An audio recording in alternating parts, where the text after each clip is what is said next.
Hey there, my fellow YouTubians. A little bit ago I made a video in which I mentioned having written a film script, a screenplay. And one of my viewers asked for some more information. She wanted to know what it was about and such. Well, as I am a hardcore movie fan, like lots of other hardcore movie fans, I, have a dream about actually making a film of my own one day. Not that I feel this is very likely. You need a lot of ambition and drive in order to make a film, not to mention resources. And I don't have a lot of resources, but what I do have is a word processor, and at the very least I could write a script, which is what I have done some time ago. And I've had a number of different ideas for movies over the years, which I think might be good were they to be made. But I only actually ever finished one whole screenplay, and that was called Panek. Panek was actually the last in a series of titles that I considered for this science fiction project. Panek is a name. P-A-N-E-K is the name of presumably someone who owns a trucking company here in Chicago. But I like the word, of course, because it, sounds exactly like panic, as in the emotion, which is good for a science fiction thriller. The story basically set a few hundred years from now. The main character is a woman who's about 24, married, lives with her husband in an apartment in a city which is completely enclosed. At a certain point, one of her friends tells her that she's found out that the people who run the city have installed cameras in every single apartment in the entire complex, the entire city, which is hundreds of miles wide. They ask for her help in disabling it. She is sort of a tech person. In order to do this, she has to basically go undercover as someone who works within the administration where the viewing equipment is located in order to disable it.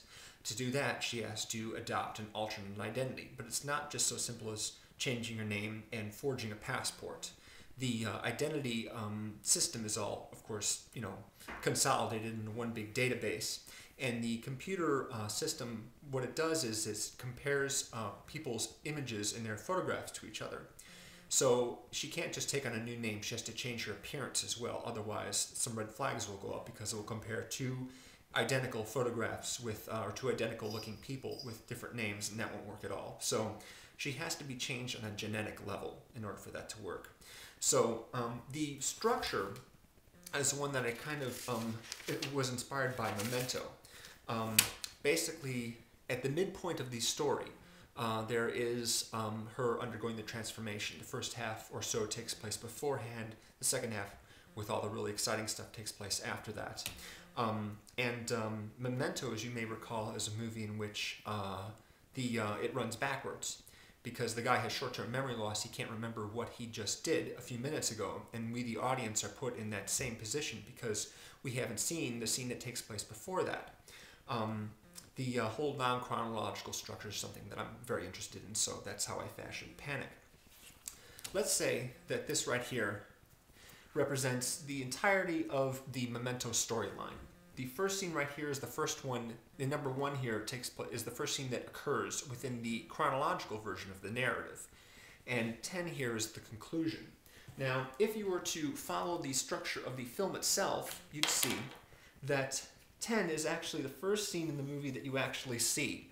The very last thing that happens within the storyline. Then the movie jumps to scene 1, and then to scene 9, and then to scene 2, and then to 8, and then 3, and then 7, and 4, and 6, and finally 5, at which point 5, when it reaches its conclusion, leads into scene 6, because that naturally takes place after that.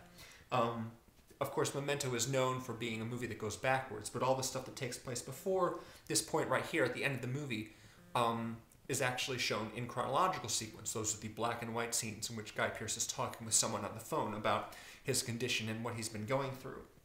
So basically, if this were a straight line, you would start at either end and then it would meet in the middle. And I like that idea quite a bit, so I decided to use that for my script as well, only slightly differently.